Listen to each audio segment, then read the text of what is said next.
Okay. Sa last na to, learning activity sheet sa week 5. Naay activity dito nga finding the slope of the line. So, kung naglibog mo atong gihatag dito ato, gisulat dito ato, so kanina ang ato ang time para masabtan kito siya. Okay, let us discuss unsa na siya si slope.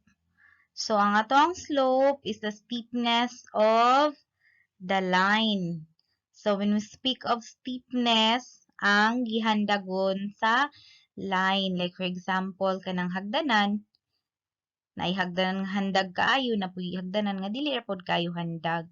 So, mao na siya slope. Okay. So, kung ang ato ang linya, ingunan niya ang ato ang linya, ang x-axis, so dili man na siya handag, meaning ang slope is 0. Sa y-axis pod, kay nasubraan na pud kay na siya, katulid kaayo, so ang yang slope is undefined. So, asam na nato kay makita ng slope. So, pwede sa mountains, na ay mountains nga, kuan kayo, slopey kaayo, na po'y mountain nga, dili ra pud kaayo siya, slopey. So, like for example, padung tagnanginan, so pag-angat nato sa Malipuga, slopey jud siya kaayo sa nga tanan. Pero og mo abot na ta diha sa Mias, so dili na kay slopey, na uban nga 0 na gyud kayo ang slope. Okay. So ang atong slope is denoted by small letter M. Gamay nga M, mao na siya si slope. So sa ato ang mathematics, gamay nga M, small letter M, kay slope. Di na nato lalison. Kana diha M, slope na siya. Okay. Na siya formula nga rise over run. Unsa man ning rise? Dili ni rise nga luto ha, kay sibe po to ang yang spelling. Kani siya rise is pasaka. Run is, of course, dagan. Okay. So, when we speak of rice, pasaka, ang run is dagan. So, unsaon man nato siya pangita sa slope using the formula rise over run. So, first is magbadlis-badlis ta. Maghimutag abutanan para klaro. Okay? Kani nga point atong gamiton. Kay klaro kaay na siya. Oops, kana siya nga point. Okay, so maghimo ta kana siya ato nang badlisan padung diha. Of course. Of course, kana siya ang atong gitawag og rice. Rice. Rise and shine. Rice. Wow, nilutag agi ni Ma'am Oy piragaba. So kay mag-drawing. Okay, rice. And then, asa ang atong run? Of course, kana ang ato ang run. Run. Run, Sarah, run. Joke. Okay, run. So, mo ni ang atong run. Atong buhaton dere is, mag-ihap-ihap ra ta, pila ang rice, o pila ang run. Okay, pila ang rice? So, ang rice, 1, 2, 3. So, ang rice is 3. Ano siyang sulatan diha? Was. Ang rice is 3. Okay? So, again, ang rice is 3. Gikan sa point of origin, 1, 2, 3. Okay, 3. Okay, ang run pod, padung sa point of origin, pila man. Okay, dili ta magsugod ang 1. Kaya, of course, pata ni move. Inig move na to. Ay, pata mag 1, 2, 3, 4. Tama ni point of origin. That is 4. So, we're going to write 4. So, meaning, ang yang slope is 3 over 4. Positive 3 over 4. Ang iyang slope is positive 3/4. So, gatong lang taon ang atong linya padung dito sa right. So, if padung gani sa right, ang slope is positive. Pero kung pabali po na siya padung dito sa left, ang slope is negative. Right? Positive. Left. Padung sa left. Mo rise siya padung sa left. That is negative. Okay, next example. Kani siya nga line. So, atong kuhaan, pila ang iyaang slope. Using the formula, rise over run. Okay? So, using the formula, rise over run. So, maghimo ta og murag iyang abutanan. Oy.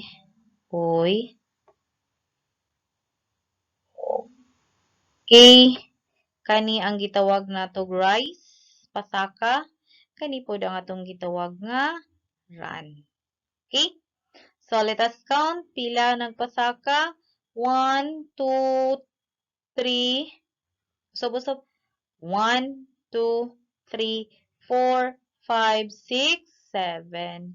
So, ang rice is 7. Dayon. Tarong muna kong sulating 7. Rice is 7. And pila man ang atong run.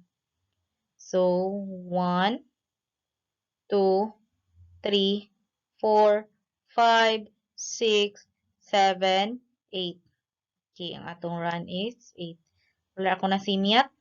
1, 2, 3, 4, 5, 6, 7, 8. So, meaning, ang slope ani nga linya is 7 over 8. So, still, it's positive kay padung man siya to the right. Okay? So, maghimo ta daan og iyang intersection para sa yun pag ihap-ihap. Pero og master na ta, dili na ta pwede na ta dili maghimog intersection, ihap-ihap lang ta asa na siya dapit na tungod ana nga dili ta malibat. So diri malibat-libat ta kay we are not using graphing paper. Okay, using the same line. So, the same line ang atong gamiton. Di ba ang slope ani niya sa rise over run is 7 over 8? So, 7 over 8 be 7.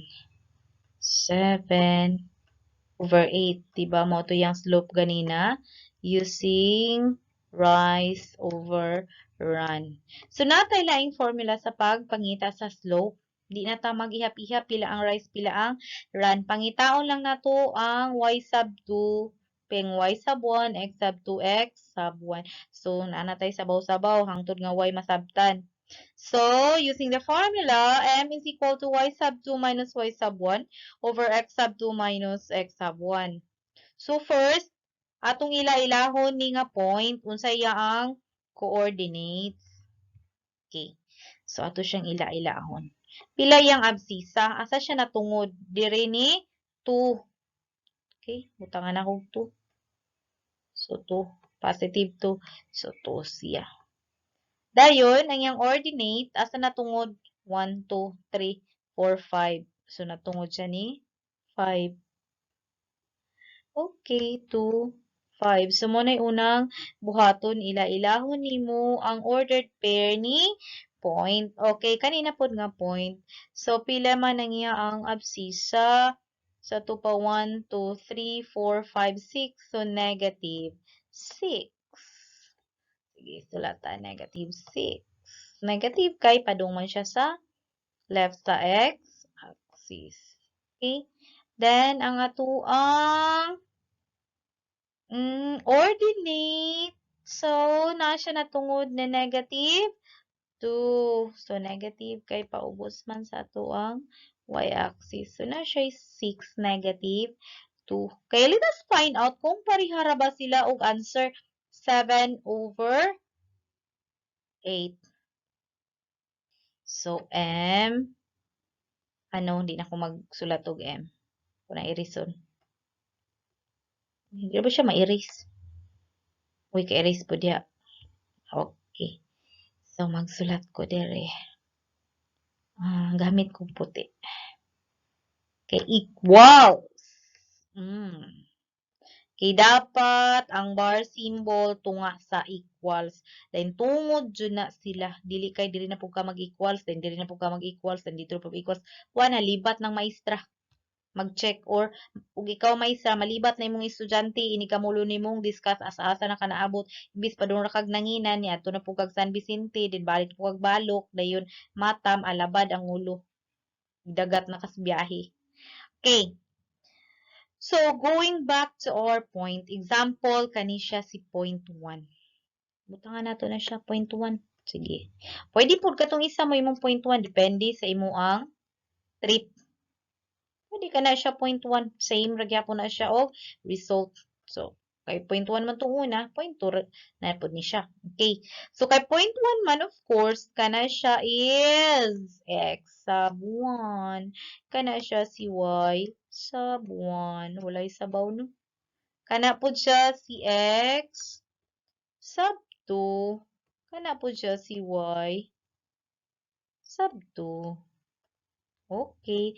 X sub 1 equals 2. Y sub 1 equals 5. Kailangan pa ba na isulat? X sub 1 equals 2. Biya akong isulat na lang, para Clarix. X sub 1 equals 2. Y sub 1. Y sabaw equals 5. Paakog lang mo. Okay. Kanipod. X sub 2 equals negative 6. So, ang partner ni x sub 2 kay si y sub 2. Dili mo na siya partneran ni y sub 1. Kay dili man na sila pareha. Okay. Y sub 2 is negative 2. So, kay na naman tayo value ni y sub 2 ni y sub 1, x sub 2 ni x sub 1. So, ato na siyang i-substitute sa given formula. So, y sub 2 is negative 2. Negative 2 minus y sub 1 is 5. Okay. Wow, nindot kay kumuga mag-5. Marag si Sofia. Okay, x sub 2 is negative 6. Negative 6. That is pronounced as 6. Negative 6 minus x sub 1, which is 2. 2. Wait na kayo ma-pronounce ag 2. 2. Okay. Okay, so itungon gihapon ng equals. Kinahanglan na sa tungo ang bar symbol. Negative 2 minus 5. Kanina raron ang krimen kay di naman pod kabalo mag subtract og integers. So negative 2 minus 5. Unsa ganito siya ato ang rule, change the sign of subtrahend. So ang kanimo subtrahend ang sign niya is positive. So himuon na to na siyang negative. Himo na to siya ng negative, then mag-plus na dayon ta. So, may mo siyang negative 2 plus negative 5. Of course, that is negative 7. Again, sa ubos na po, negative 6 minus 2. Unsay rule sa pag-subtract og integers.